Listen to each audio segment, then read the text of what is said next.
اللهم صل على سيدنا.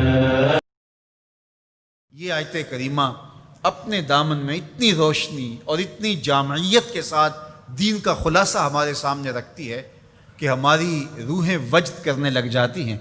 تو ارشاد فرمایا بے شک اللہ حکم دیتا ہے عدل کا، احسان کا اور قرابت داروں کے ساتھ حسن سلوک کا، اور منع کرتا ہے بے حیائی سے، منکرات سے اور سرکشی اور تمرد سے. اور یہ اس لیے فرما رہا ہے کہ تم نصیحت پکڑو تاکہ تمہارے سینے ہدایت کے نور سے روشن ہوں اور منور ہوں.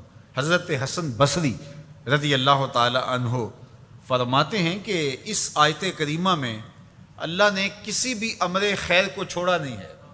ساری خیر اس کا خلاصہ بطور حکم ہمیں ارشاد فرما دیا، اور پھر فرمایا کہ اللہ تعالیٰ جل شانہ نے کسی برائی کو نہیں چھوڑا جس سے ہمیں منع نہ کر دیا ہو. ابن عاشور نے لکھا ہے کہ جتنے بھی مفاسد ہیں، جتنے بھی گناہ ہیں، ان گناہ کی جڑ یہ تین چیزیں ہیں: بے حیائی، منکر اور بغی. اور ان تین چیزوں سے منع کر کے گویا سارا راستہ بند کر دیا گیا گناہ کا اور برائی کا، اور تین چیزوں کا حکم دے کر کے خیر کے سارے راستے کھول دیے گئے. تو اسی ایک آیت کریمہ پہ اگر عمل نصیب ہو جائے تو پورے دین کی لطافتیں اور برکتیں نصیب ہونا شروع ہو جائیں.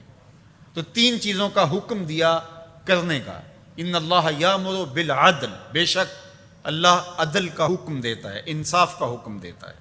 اگر تم نجات پانا چاہتے ہو تو غصے کے اندر بھی اور سرشاری کے اندر بھی تمہیں عدل سے، انصاف سے کام لینا پڑے گا.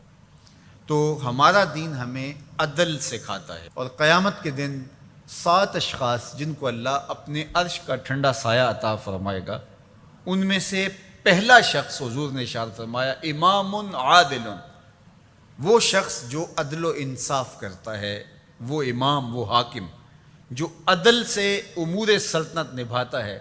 کل قیامت کا دن ہوگا، کوئی سایہ نہیں ہوگا، اللہ اسے اپنے عرش کا ٹھنڈا سایہ نصیب فرمائے گا. روایت میں آتا ہے کہ قیامت کے دن جو بادشاہ ہوں گے، حکمران ہوں گے، ان کے ہاتھوں میں ہتھ کڑیاں ہوں گی، اور ان کو یوں میدان حشر میں لایا جائے گا. اگر انہوں نے عدل کیا ہوگا تو وہ ہاتھ کڑیاں ٹوٹ جائیں گی اور انہیں جنت بھیج دیا جائے گا، اور اگر انہوں نے عدل و انصاف نہیں کیا ہوگا تو ان ہتھ کڑیوں کے ساتھ ان کو جہنم میں دھکیل دیا جائے گا. ہمیں عدل کرنے کی تلقین کی گئی. ملکوں کے اندر طمانینت، سکون اور قرار عدل کے ذریعے سے آتا ہے. ایک عربی کا مقولہ ہے الملک یدوم بالکفر ولا یدوم بالظلم. ملک کفر کے ساتھ تو قائم رہ سکتے ہیں لیکن ظلم کے ساتھ قائم نہیں رہ سکتے. علماء نے عدل کے حوالے سے یہ بات بھی لکھی ہے کہ اس کا مطلب اللہ نے ہمارے اوپر جو بھی فریضہ عائد کیا ہے اس کو پورا کرنا یہ عدل کہلاتا ہے. لوگوں کی امانات کو ادا کرنا یہ عدل کہلاتا ہے. ظلم کو ترک کرنا اور انصاف کا بول بالا یہ عدل کہلاتا ہے.